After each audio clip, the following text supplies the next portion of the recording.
What if I told you the loudest voice in the room is rarely the one with the most power?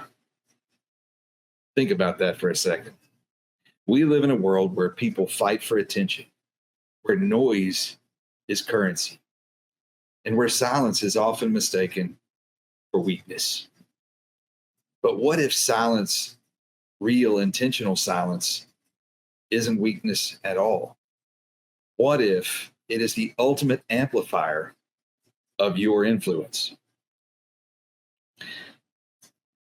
Today, I want to take you on a journey on how you see your voice, your presence, and your power. Because sometimes the greatest way to lead is not by speaking, but by choosing when not to. We all know someone like this, the person who talks just to fill space. They dominate conversations, interrupt others, and walk away thinking they owned the room. But here's the truth. The more they talk, the less people listen. Noise doesn't equal influence. In fact, noise without weight actually destroys influence. Why? Because credibility is fragile. Every word you speak either builds your credibility or spins it. And when you spend it on empty phrases, constant interruptions, or ego-driven points, you end up broke. I've been there. I've been the guy who thought I had to prove myself in every conversation.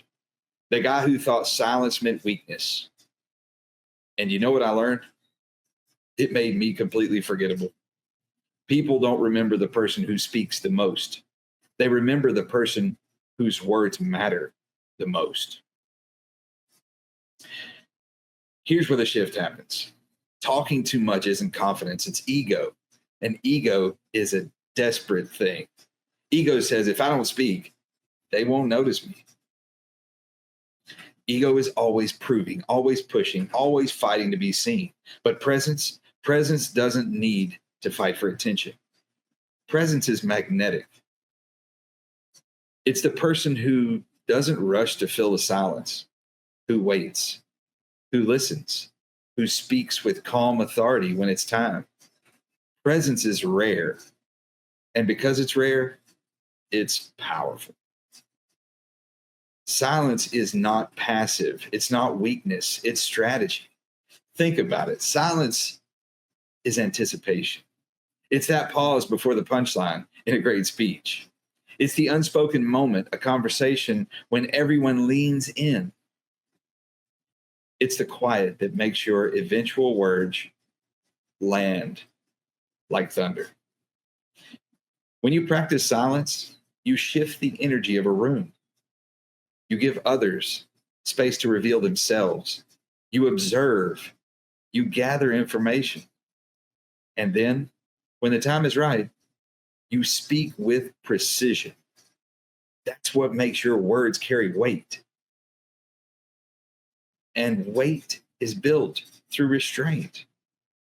Practical shifts show you how to actually practice this. Let me give you 3 shifts that will transform the way you show up. Number 1, pause before you answer in your next conversation. Count to 3 before you speak. This gives you power over impulse and makes you respond intentionally. Ask more than you tell. Always be ready with a question. The person asking the questions controls the conversation. Instead of fighting to be heard, ask the kind of questions that make others stop and think. You'll learn more. You'll lead more. Speak only to add value. Before you open your mouth, ask, am I speaking to elevate this moment or just to feed my ego? If it's ego, shut up. Stay silent. If it's value, deliver it with clarity. These 3 shifts will not just change how people see you, they'll change how you see yourself. So let me leave you with this. Silence is not absence. It's presence, but amplified. It's not weakness. It's mastery. And when you master it, your influence grows far beyond what constant talking could ever achieve. I want to challenge you this week. Pick one environment, work, home, or social media, and choose silence. Wait, listen, observe, and when you finally speak, make sure your words shake the room. Because leadership isn't about the most words, it's about the right words at the right time with the right weight. So, will you master the noise or will you master the silence? The choice is yours.